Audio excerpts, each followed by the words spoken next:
Waalaikumsalam, silakan masuk. Permisi, Bu. Monggo, Mbak.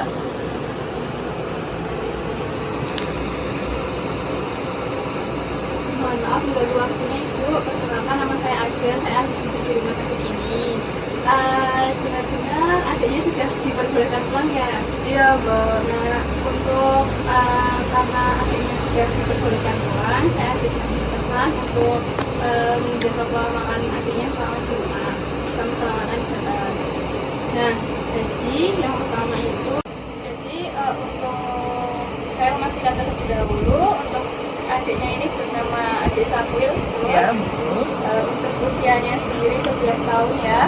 Jadi yang pertama saya akan menjelaskan mengenai dietnya ini kan adiknya itu terkena diabetes mellitus yang tipe 1 gitu. Jadi untuk pola makannya sendiri tetap harus diperhatikan di samping pemberian insulin yang direkomendasikan oleh dokter. Nah, karena adiknya ini status gizinya kebetulan itu kurang, jadi harus diberikan asupan makan yang dia mendukung untuk perbaikan status gizi untuk mempertahankan glukosa darah normalnya. Nah, yang pertama saya akan menjelaskan mengenai kebutuhan gizi dari adiknya. Untuk kebutuhan kalorinya itu sendiri, di sini bisa dilihat di daftar ini bahwa adik membutuhkan sekitar 2.500 kalori untuk energinya. Kemudian proteinnya membutuhkan 129 gram, lemaknya 86 gram, dan karbohidratnya sekitar 323 gram. Nah, untuk kebutuhan gizinya apakah ada yang perlu ditanyakan, Ibu? Tidak ada.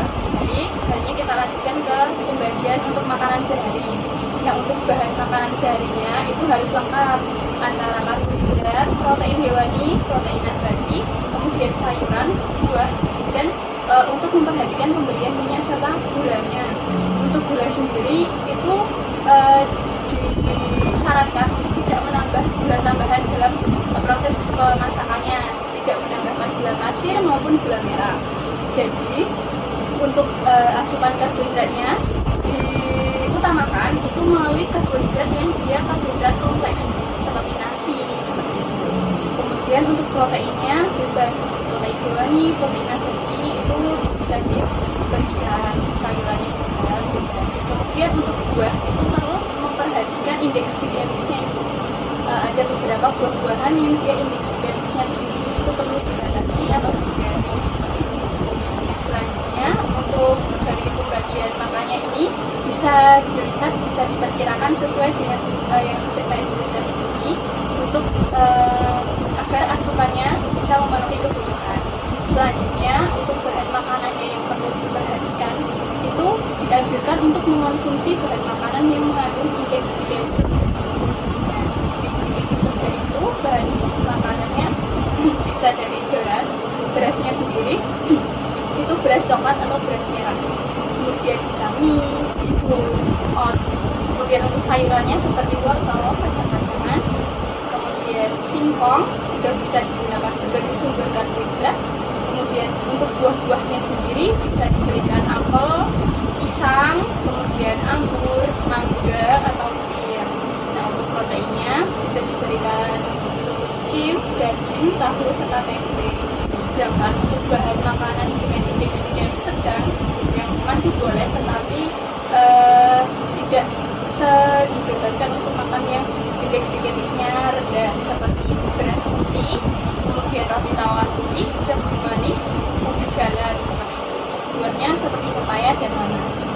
Nah, untuk bahan makanan yang sebenarnya tidak dianjurkan dan perlu dikurangi itu seperti ada semangka, terus gula pasir, gula jawa seperti itu, kemudian madu, sirup, kemudian selai, jam, kemudian es krim. Mungkin ada yang perlu ditanyakan untuk indeks glikemik makanan dengan indeks glikemik. Sudah cukup jelas ya, Bu. Baik, selanjutnya ini untuk rekomendasi dietnya itu sebenarnya menggunakan diet diabetes mellitus, yaitu diet yang dia itu mengutamakan untuk asupannya itu lebih ke tinggi protein karena harus mengurangi asupan karbohidrat, terutama yang karbohidrat sederhana. Nah, untuk tujuan diet ini yang saya rekomendasikan ini yaitu untuk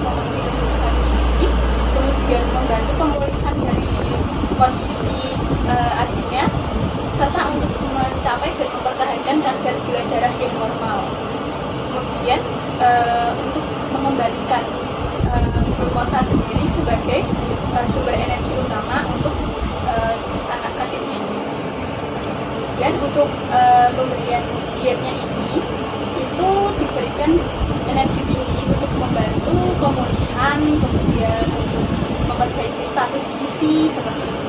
Kemudian untuk proteinnya itu dapat diberikan 20% dari kebutuhan energi, kemudian lemaknya dapat diberikan cukup dan karbohidratnya dapat diberikan cukup. Untuk diet khusus diabetes ini bisa diberikan dengan prinsip 3J, yaitu tepat jumlah, tepat jenis, dan tepat jadwal. Jadi untuk tepat jumlah ini bisa menggunakan piring. Jadi piring itu dibagi menjadi 3 bagian. Yang setengah bagian untuk sayuran, yang 1/4 bagian untuk karbohidrat, dan 1/4-nya lagi untuk protein. Jadi nanti bentuknya seperti TYJB. Yang separuh untuk sayuran, yang 1/4 untuk protein, 1/4 lagi untuk karbohidrat. Kemudian untuk jenis-jenis asupan itu diutamakan untuk karbohidrat yang dia tinggi serat, yang karbohidratnya dia kompleks, karbohidrat kompleks seperti nasi, kemudian ubi, kemudian singkong seperti itu. Kemudian bahan makanan yang dia mengandung serat tinggi seperti sayur-sayuran itu direkomendasikan, serta untuk makanan yang dia rendah lemak. Kurang-kurangi makanan yang dia mengandung lemak tinggi seperti goreng-gorengan atau makanan yang mengandung kolesterol tinggi. Selanjutnya itu tepat jadwal. Untuk jadwal ini harus sekali diperhatikan untuk pemberian makan bagi adiknya, karena pasien diabetes itu kalau ada satu waktu makan yang dia terlewat, maka di waktu makan berikutnya nanti bisa menyebabkan lonjakan gula darah yang sangat tinggi. Jadi untuk waktu makannya disarankan untuk 3 kali waktu makan utama dan 2 kali makan selingan. Seperti itu. Ada yang ingin ditanyakan terlebih dahulu? Selanjutnya untuk contoh menunya itu bisa dilihat di tabel ini. Ini sudah ada beberapa contoh menu makanan untuk 1 hari. Seperti itu. Nah, baik. Selanjutnya selain memperhatikan pola makan, asupan makanan dalam sehari dan hari-harinya, itu juga perlu melakukan untuk pemantauan glukosa rutin. Jadi untuk menjaga agar kadar glukosa adiknya itu tetap terjaga. Untuk pemantauannya itu yaitu dengan menggunakan pemantauan glukosa rutin secara mandiri. Nanti dapat menggunakan alat berupa glukometer. Dan untuk cara penggunaannya itu sudah ada di sini. Kemudian jadi yang pertama itu nanti ada jarum lancet, itu nanti dipasangkan pada pena lancet itu. Kemudian di alat glukometernya itu nanti dipasang strip.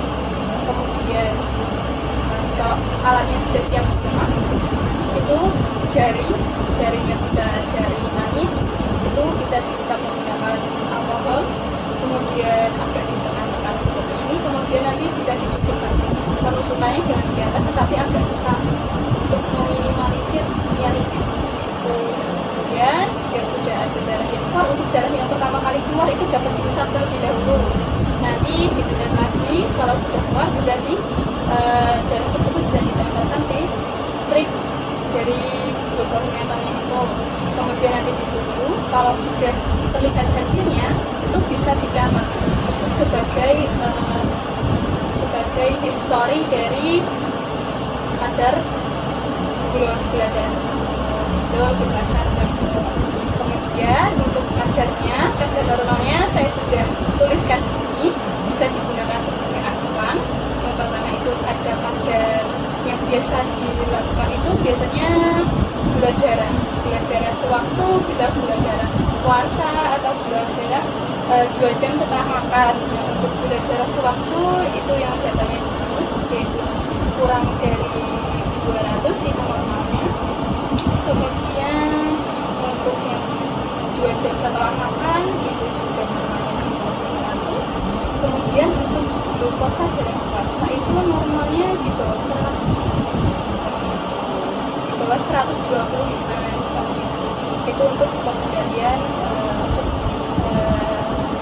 story dari kadar glukosa darah rutin. Ada yang mau ditanyakan untuk cara pemantauan glukosa darahnya? Sudah jelas semua ya Ibu? Baik, saya ulangi kembali, apakah ada yang perlu ditanyakan dari semua hal yang sudah saya sampaikan secara singkat? Baik, untuk selanjutnya kita jadwalkan kembali untuk pertemuan di poli berbarengan saat adanya melakukan kontrol rutin. Baik, untuk eventnya ini bisa dibawa sebagai acuan untuk sehari-harinya. Dari saya cukup sekian. Terima kasih, mohon maaf sudah mengganggu waktunya. Saya pamit. Ya, terima kasih, Mbak. Bu.